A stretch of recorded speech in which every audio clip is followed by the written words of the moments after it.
അടുത്ത വർഷത്തെ ഹജ്ജിന് എത്തുന്ന തീർത്ഥാടകർക്ക് മദീനയിലെ താമസത്തിനായുള്ള കെട്ടിടങ്ങൾക്കുള്ള ഒരുക്കങ്ങൾ തുടങ്ങി. ഹജ്ജിനായുള്ള കെട്ടിട രജിസ്ട്രേഷൻ മദീനയിൽ നാളെ മുതൽ ആരംഭിക്കും. ഹാജിമാർക്ക് മികച്ച താമസ സൗകര്യം ഒരുക്കുകയാണ് ലക്ഷ്യം. മദീനയിലെ തീർത്ഥാടക ഭവനത്തിനുള്ള കമ്മിറ്റിയാണ് നാളെ മുതൽ കെട്ടിടങ്ങളുടെ അപേക്ഷ സ്വീകരിച്ചു തുടങ്ങുക.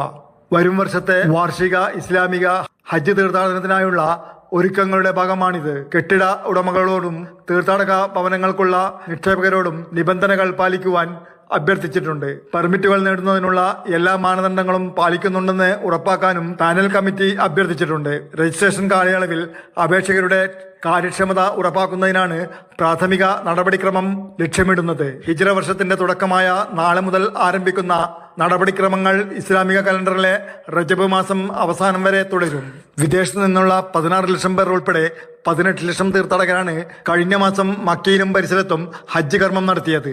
നിരവധി തീർത്ഥാടകർ പരമ്പരാഗതമായി ഹജ്ജിന് മുമ്പോ ശേഷമോ മദീന സന്ദർശിച്ച് പ്രവാചക പള്ളിയിൽ പ്രാർത്ഥിക്കുകയും മുഹമ്മദ് നബിയുടെ ഖബർ സ്ഥിതി ചെയ്യുന്ന റൗദ അൽ ഷരീഫ് സന്ദർശിക്കുകയും ചെയ്യുന്നു. Jafar Ali, Palakkode, Mathrubhumi news, Medina.